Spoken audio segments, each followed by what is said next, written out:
चलिए कुछ देर पहले दावा की नतीजा और दावा हमसे अगर आप देखें इनकी फिगर्स देखें दावा की फिगर्स प्राइमा फेसिया फिगर्स को एक बार देख लेते हैं विजिट करते हैं क्या आप रही मुनाफा लगभग 202 करोड़ रुपए रहा इनका इस अवधि में लगभग 174 करोड़ से बढ़कर 16% इजाफा रहा यहाँ पे और अगर आप आय फ्रंट पे देखें तो लगभग 21% बढ़कर करीब 1523 करोड़ रुपए 1262 करोड़ रुपए से बढ़कर श्री सुनील दुग्गल साहब जुड़े हैं हमारे साथ बातचीत करने के लिए सीईओ डाबर इंडिया लिमिटेड के। दुग्गल साहब नमस्कार, कार्यक्रम में स्वागत है। प्राइमा फेसिया फिगर्स को देखें बहुत अच्छी फिगर्स हैं, अभी तक मार्जिन 17.6 के जोन में रहे हैं, अच्छी फिगर ये भी है। मैं जानना चाहूंगा आपसे both on the top line bottom line and margin front ठीक ठाक रहा ये, लेकिन अगले 2 क्वार्टर्स की अगर बात करें दुग्गल साहब, क्योंकि हमने बीते 3, 4, 5 महीने में देखा है कि जो फूड इन्फ्लेशन है काफी हद तक नीचे आया है, क्या आपको स्कोप मिल रहा है अगले 6 महीने में अपने मार्जिन्स को थोड़ा सा और बेटर करने के लिए?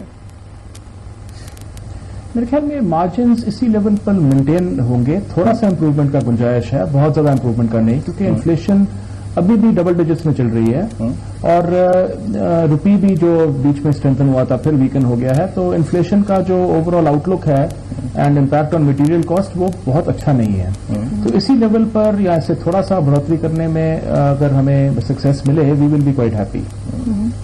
प्राइस इंक्रीजेज और कर सकते हैं मगर उसका भी लिमिटेशन है, क्योंकि पिछले साल भी काफी प्राइस इंक्रीजेज 9-10% हमने किए हैं, इस साल भी 4-5% किए हैं, तो बहुत ज्यादा गुंजाइश नहीं है प्राइस इंक्रीजेज की। मिस्टर दुग्गल, अगर डिफरेंट वर्टिकल्स की बात करें, आपका स्किन केयर डिवीजन, आपका होम केयर डिवीजन, वहां कैसी परफॉर्मेंस इंडिविजुअल फ्रंट पर देखने को मिल रही है और which has been the best growth driver for the company this quarter? अगर आप Q2 देखें तो करीब सभी वर्टिकल्स ने अच्छा ग्रोथ दिखाया है, अपार्ट फ्रॉम ओरल केयर और हेयर केयर सभी वर्टिकल्स ने डबल डिजिट ग्रोथ दिखाया है। तो ग्रोथ काफी सेकुलर हुई है, ओवरसीज बिजनेस में भी अपार्ट फ्रॉम यूएस बिजनेस बाकी सब बिजनेस ने अच्छे ग्रोथ दिखाए हैं और गोइंग फॉरवर्ड हमारा यही आउटलुक है कि सभी बिजनेस डबल डिजिट में ग्रो होंगे। हो सकता है किसी क्वार्टर में कोई बिजनेस थोड़ा लैग करे, मगर इतने कॉम्प्लेक्स पोर्टफोलियो में वो तो कभी ना कभी हो गई, मगर ओवरऑल ग्रोथ जो हमारी वॉल्यूम ग्रोथ जो हमने डोमेस्टिक बिजनेस में देखी थी करीब 9% और ओवरसीज बिजनेस में करीब 14-15%, मेरे ख्याल में हम मेंटेन रख सकेंगे। दुग्गल साहब, एक जो 2 फिगर्स मेरे पास हैं पर्टेनिंग कंज्यूमर केयर बिजनेस करीब 19% बढ़ा है आपका इस क्वार्टर में, और अगर आप फूड बिजनेस को देखें अप्रोक्सीमेटली 18.5%। इन दो क्षेत्रों में अगर आप देखें काफी अच्छा खासा रहा। मैं जानना चाहूंगा क्या अगले 2 क्वार्टर्स में, क्योंकि बाकी जो 2 क्वार्टर्स इस फिस्कल के बचे हैं, ये दोनों जो सेगमेंट से डोमिनेट करेंगे और न्यू प्रोडक्ट लॉन्चेस जो होंगे किस सेगमेंट में आप मानते हैं कि सेकेंड हाफ में ज्यादा होंगे आपके? सेकेंड हाफ में जो फोकस होगा ऑन न्यू प्रोडक्ट्स का वो फूड्स में और हेल्थ केयर में होगा। पिछले 2-3 क्वार्टर्स में हमने पर्सनल केयर में कुछ प्रोडक्ट्स लॉन्च किए हैं और फूड्स में 2-3 लॉन्चेस हमारे प्लान हैं जो 3rd और 4th क्वार्टर्स में हम करेंगे। हेल्थ केयर में भी ओटीसी स्पेस में हमारे पास कोई लॉन्चेस हैं जो हम मार्केट में देंगे। ओवरसीज मार्केट में जो हम लॉन्च करेंगे वो लार्जली पर्सनल केयर में होगा, क्योंकि उधर का business is mostly personal care.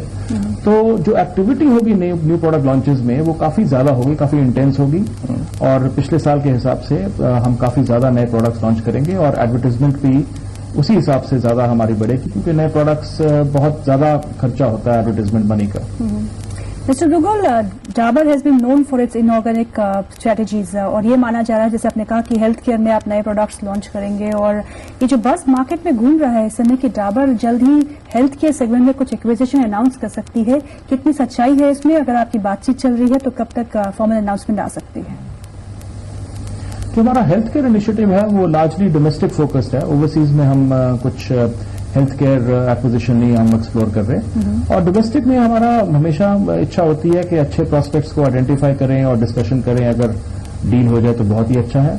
और अभी कोई ऐसी खास बात नहीं है, हो सकता है कि हो कुछ डील हो सकता ना भी हो, तो ये काफी लंबा प्रोसेस होता है, कई 2-3-4 साल लग जाते हैं टारगेट को से बातचीत करने में और अलाइनमेंट करने में। तो टारगेट आपने आइडेंटिफाई कर दिया है मिस्टर दुग्गल?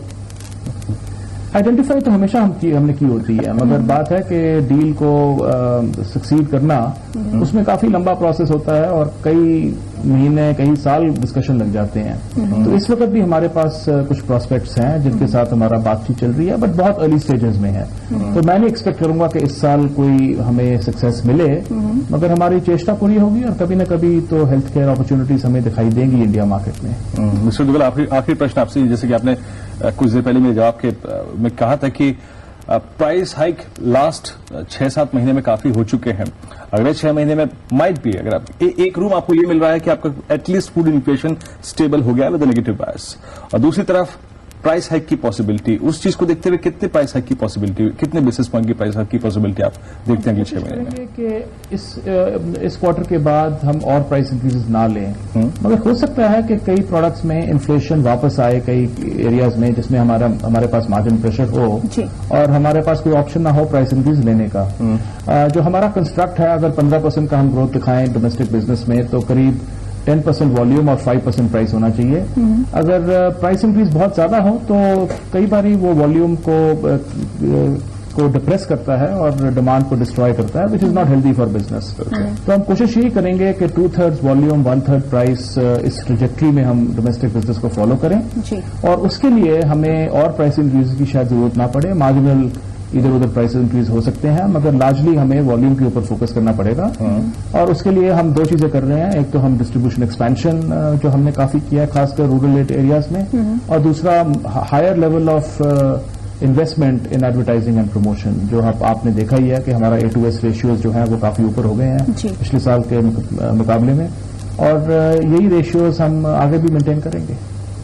मिस्टर दगल, बहुत बहुत शुक्रिया आज हमारे प्रोग्राम में शामिल होने का। Thank you very much for sharing your views on the second quarter results. इस बीच HUL के रिजल्ट्स आ चुके हैं और इम्पैक्ट हमको दिख रहा है, थोड़ा बहुत दबाव प्रॉफिट बुकिंग हायर लेवल्स पे, लेकिन नतीजे ऑन फेस ऑफ इट काफी अच्छे